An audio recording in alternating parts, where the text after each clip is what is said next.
अथ प्राधानिकम् रहस्यम्।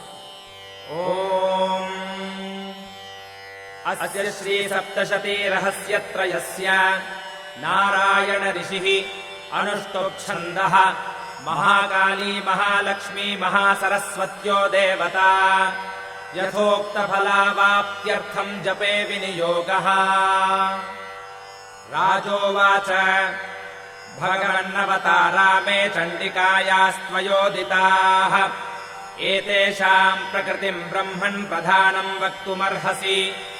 आराध्यम् यन्मया देव्या स्वरूपम् येन च द्विज विधिना ब्रूहि सकलम् यथावत् प्रणतस्य मे।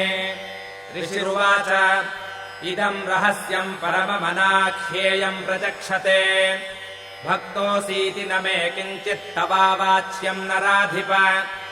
सर्वस्याद्या महालक्ष्मीस्त्रिगुणा परमेश्वरी लक्ष्यालक्ष्यस्वरूपा सा व्याप्य कृत्स्नम् व्यवस्थिता।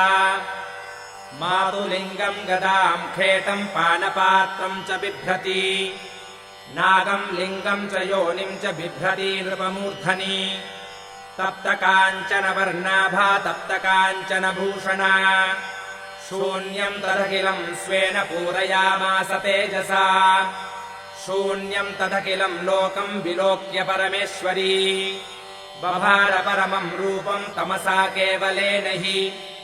सा भिन्नाञ्जनसङ्काशा दंष्ट्राङ्कितवरानना विशाललोचना नारी बभूव तनुमध्यमा खड्गपात्रशिरः खेटैरलङ्कृतचतुर्भुजा कबन्धहारम् शिरसा बिभ्राणा हि शिरस्रजम्।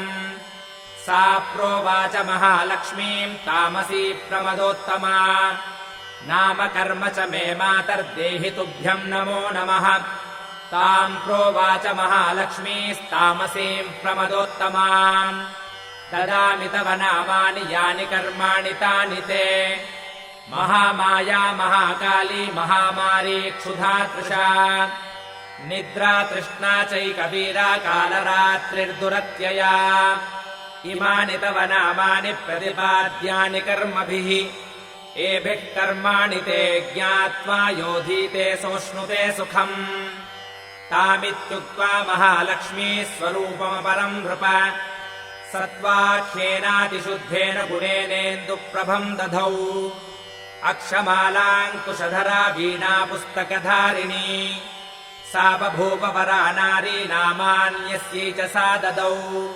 महाविद्या महावाणी भारती वाक्सरस्वती आर्या ब्राह्मी कामधेनुर्वेदगर्भा च धीश्वरी। अथोवाच महालक्ष्मीर्महाकालीम् सरस्वती युवाम् जनयताम् देव्यौ मिथुने स्वानुरूपतः। इत्युक्त्वा ते महालक्ष्मीः ससर्ज मिथुनम् स्वयम् हिरण्यगर्भौ रुचिरौ स्त्रीपुंसौ कमलासनौ। ब्रह्मन् विधे विरिञ्चेति धातरित्याहतम् नरम्। श्रीः पद्मे कमले लक्ष्मीत्याह माता च ताम् स्त्रियम्। महाकाली भारती च मिथुने सृजतः सह एतयोरपि रूपाणि नामानि च वदामि ते। नीलकण्ठम् रक्तबाहुम् श्वेताङ्गम् चन्द्रशेखरम् जनयामास पुरुषम् महाकालीसिताम् स्त्रियम्। सरुद्रः शङ्करस्थाणुः कपर्दी च त्रिलोचनः त्रयी विद्या कामधेनुः सा स्त्री भाषाक्षरास्वरा। सरस्वती स्त्रियम् गौरीम् कृष्णम् च पुरुषम् नृप जनयामास नामानि तयोरपि वदामि ते।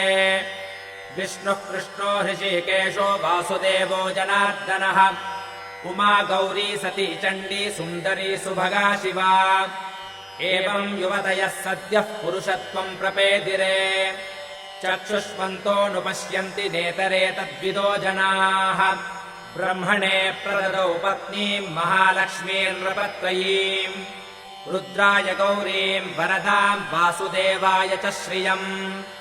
स्वरया सह सम्भूय विरिञ्चोण्डमजीजनते बिभेद भगवान् रुद्रस्तद्गौर्या सह वीर्यवान्। अण्डमध्ये प्रधानादिकार्यजातमभून्नृप महाभूतात्मकम् सर्वम् जगत्स्थावरजङ्गमम् पुपोषपालयामास तल्लक्ष्म्या सह केशवः सञ्जहार जगत्सर्वम् सह गौर्या महेश्वरः महालक्ष्मीर्महाराज सर्वसत्त्वमयीश्वरी निराकारा च साकारा सैव नानाभिधानभृत् नामान्तरैर्निरुप्यैषा नाम्ना नान्येन केनचित् ॐ